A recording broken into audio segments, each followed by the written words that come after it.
system is collapsing. Hold strong. I will create another exit.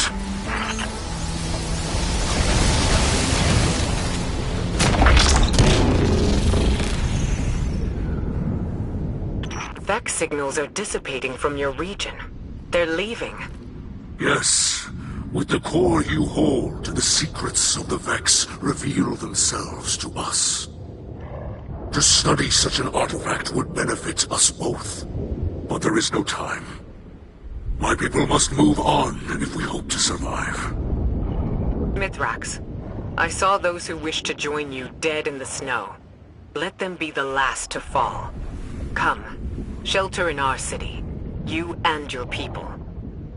Ikora Kel, can you offer the Elixni such a thing? I just did. You'll be under the Vanguard's protection. The Vex are the enemy here, and any Lightbearer who disagrees can take it up with me. Then we accept. With light in our hearts, we will join you in your city, beneath the Traveler.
My people shelter beneath the great machine. This is beyond simple generosity. I must thank Ikora for her gift. This sanctuary is not granted by Ikora alone, but by all who live in the last city. Yes, and on their behalf, let me extend welcome. I am Osiris, and this is Lakshmi too. Future War Court leader and city representative. My greatest appreciations to you both. The House of Light thanks you. Your house can best show gratitude by keeping to itself. I know your assistance with the Vex will benefit us all, but not everyone in the city is so open-minded. You appear to be settling in. I will leave you to it. If you require further help from us, you must only ask. I shall. There are several modifications we will need for stable ether production. Submit a proposal to Ikora. She seems willing to get you anything you need. I must return to the people in the city. Future War Court has foreseen great misery for them in the days ahead, and they will need an advocate. I often forget how highly those in the tower have placed themselves. The air is thin there. Best not to breathe too much of it.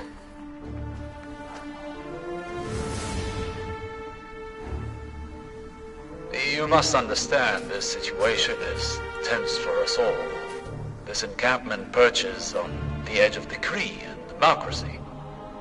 I hope your stay with us will be uneventful. As do I.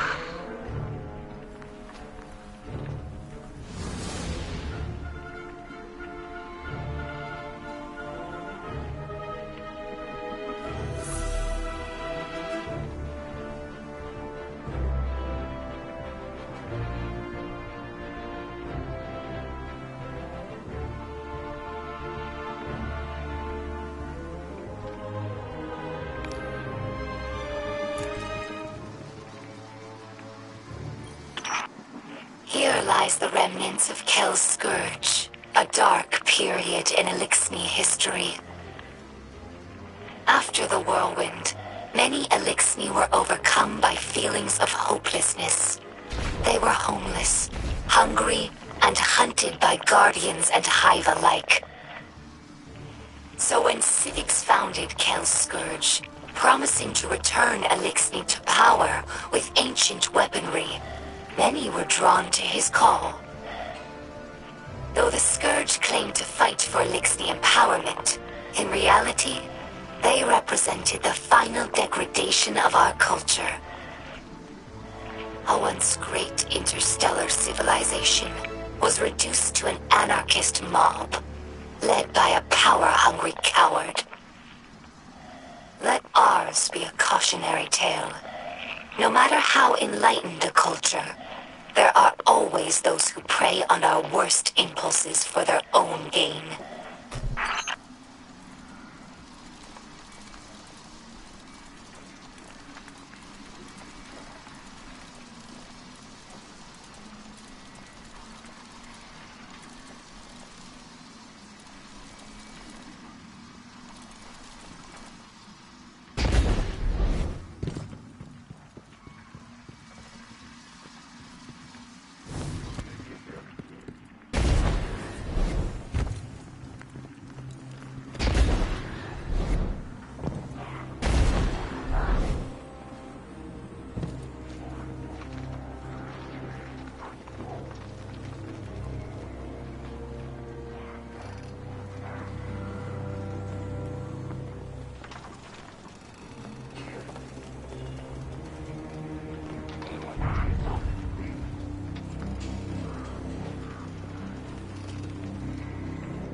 I discovered this shell among spider supplies. Many Elixni fear guardians, but delight at your ghosts. We think of them as extensions of the great machine's will, deserving of reverence. When we arrived here, we were surprised to discover that many guardians treat their ghosts like equals, or worse, like servants. Guardians throw their lives away for sport, in games like Crucible or Gambit, taking the miracle of resurrection for granted. As if ghosts needed the humans and not the other way around.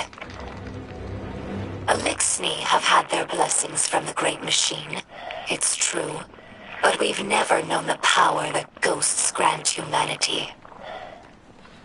I think that if Elixni became guardians, we would use the light to serve the Great Machine, not our own amusement.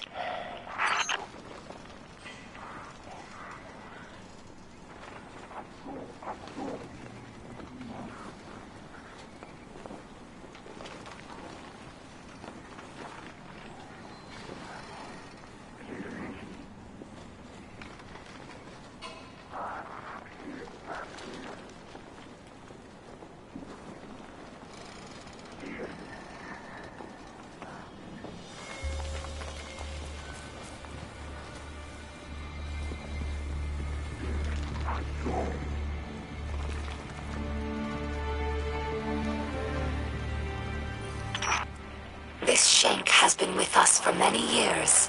She's temperamental, but loyal. She's in need of constant repair, but we're used to it. Our house has fixed every part of her, from sensors to exhaust. So when I look at her, I don't see an object. I see the members of my house. I see myself. To us, Machines are vessels, not just tools. This is why scrapworking is so important to Elixni culture. It's a way of sharing our spirit with the world, even when we have nothing. I'm sure that Guardians feel the same way about their tower. It's more than a hollow form, more than the rubble it was built from. The tower is the keeper of the Vanguard spirit, and you would defend it more fiercely than any other building. Is it not so?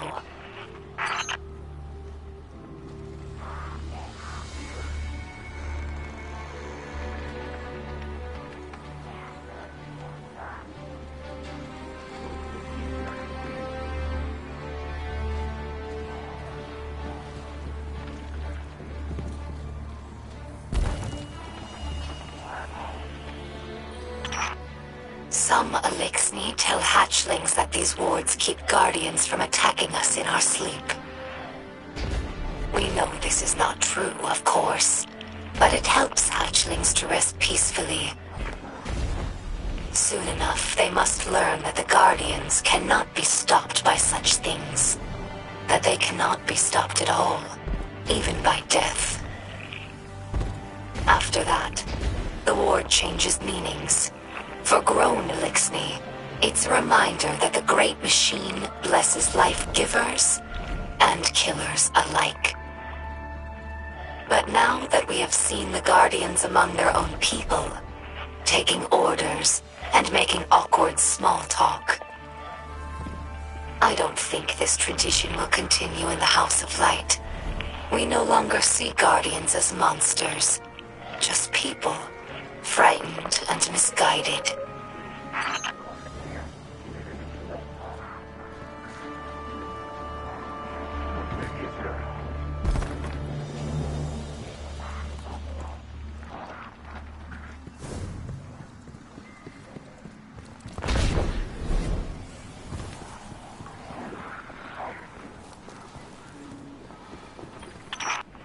Humans think of ether as food for Elixni, a form of sustenance. That's only partially true. Ether also catalyzes physical maturation and promotes molting. In that sense, it's like hormones in human adolescence. In a world of unlimited ether, like Rees before the whirlwind, all Elixni look like captains. That's our final form. Most Elixni you see now are underdeveloped. They're forever stunted by ether rationing, which began as a necessity and gradually evolved into a mechanism of social control. Now, ruthless leaders like Spider use the distribution of ether to keep their followers dependent. If Elixni are ever to live in peace, we must make ether available to all, regardless of rank.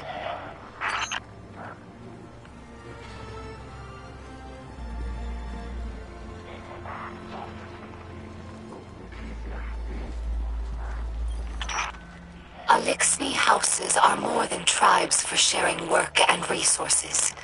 They also represent living philosophies. In many ways, the House of Light is traditional. We worship the Great Machine, and we embrace ancestral roles like splicers and scribes.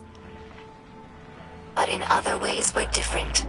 My father Mizrax is Kel of our house, but he does not act as past Kels.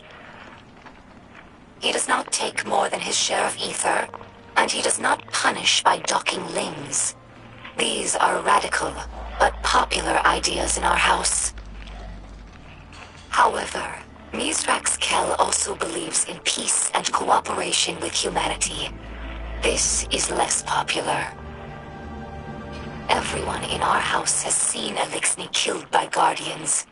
Not just warriors, but innocents and hatchlings. I lived for many years among the Awoken, and understand that humans do good things as well. Sometimes. But the others in the House of Light have not been so lucky in their allies as I have. It will take time to earn their trust.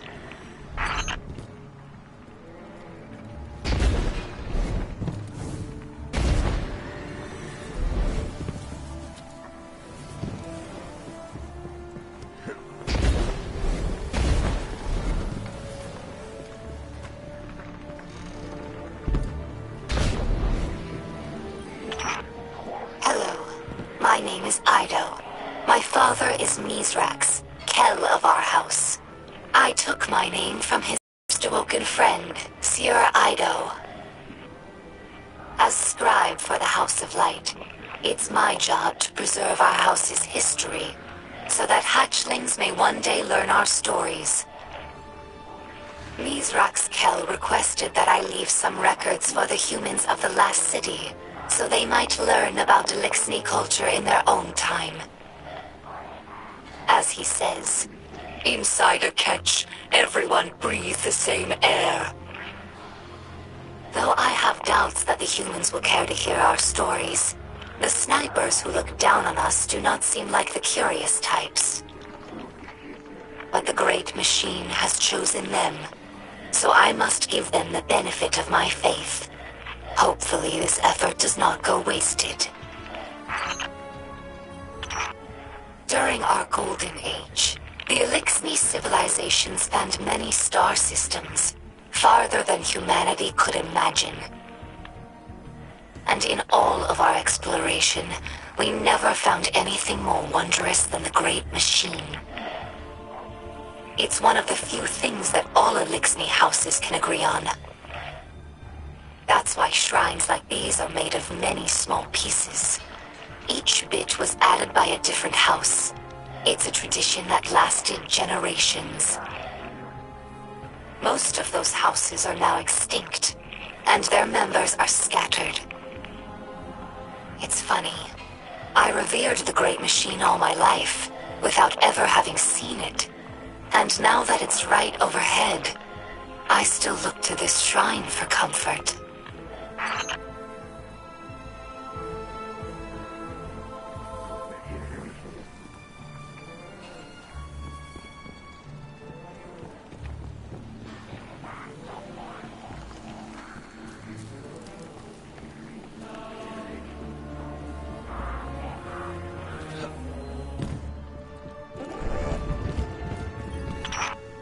Many Elixni spend their whole lives on ships. They become more than a home. They're like a member of the family. Mizrax found me in the vent of a wrecked ship, you know. We joke that my father is a splicer and my mother is a catch. After the fall of our homeworld Reese, Elixni scattered across the stars. Having lost our grounding, catches evolved from modes of transportation into permanent homes. Even after Elixni began to resettle in places like the reef, we never lost our reverence for the machines that kept us alive. Now, after so much wandering, it's hard to believe that there's real ground beneath us and a real sky above.